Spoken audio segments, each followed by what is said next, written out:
There once was a god from a far-off land who settled in Midgard, disguised as a man.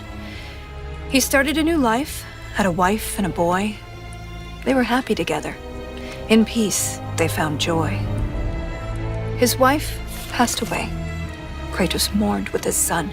But where one journey ended, a new had begun. Faye's final request, though it seemed rather bleak, spread my ashes atop the 9 realms' tallest peak. As they readied themselves for the long road ahead, a stranger accosted them in their homestead. Baldur sought answers as Odin's hand. Kratos gave none to the Aesir firebrand. They made way for the mountains. Kratos taught the boy skills, keeping godhood a secret but training to kill. Gods were always in danger, this Kratos knew, but secrets, he'd learn, could harm the boy too. They found Mimir in a tree, punishment for his wrongs, so they lopped off his head, and they brought him along. Mimir held ancient wisdom and knew the lost god of war. He warned, "Tell the boy," but Kratos ignored. They met Freya, masquerading as a witch in the woods. A god knows a god. She would aid where she could. She cautioned, "You must tell your son he's divine." But Kratos dismissed her. He'd regret this in time. On the road, Baldur's allies, Thor's sons, attacked. Something snapped in Atreus as he tried to fight back. The Aesir lost the battle, but Atreus fell too. Kratos rushed him to Freya. She would know what to do. Freya was disheartened with the father's neglect, but with the heart of Hell's troll, she could save his son yet.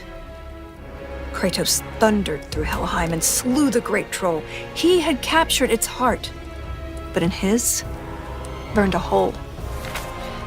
He returned with his offering. Freya cast a keen spell, and Atreus was healed, though not all was well. Kratos sat with his son, and for once he was true. Delighted at first, it seemed all would go smoothly. Then arrogance followed and bent Atreus toward cruelty. With tensions flared, Baldur preyed on their discord, casting back into Helheim Kratos and his ward. In Helheim, they learned Freya caused Baldur's plight. His mother's ill-conceived curse robbed his life of all light. They emerged from the realm as they neared journey's end, but Baldur appeared and attacked once again. Atreus and Kratos were ready this time, stronger together with their power combined. Freya intervened on behalf of her son, begging Baldur's forgiveness for all that she'd done. Baldur strangled his mother. Kratos lunged with a snap. Baldur slumped. Freya wailed.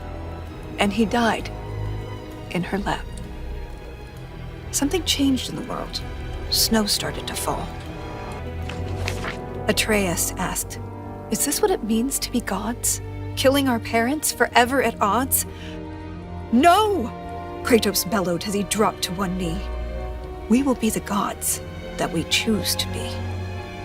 Finally, together, they reached the great peak, finding Jotunheim's temple, the giants' retreat. A prophetic mural showed the life they had led. The boy's mother was giant, they learned as they read. Atreus walked to the cliffside. Kratos eyed the walls slowly. Beneath the boy's picture, a name was etched. Loki. They scattered her ashes and watched as they lifted. Over rolling red hills, the wind danced, and it drifted.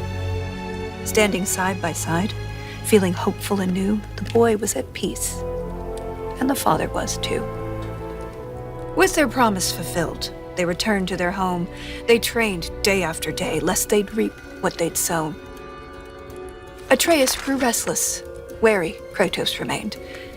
Ragnarok loomed as the great winter waned. This is the most dramatic part.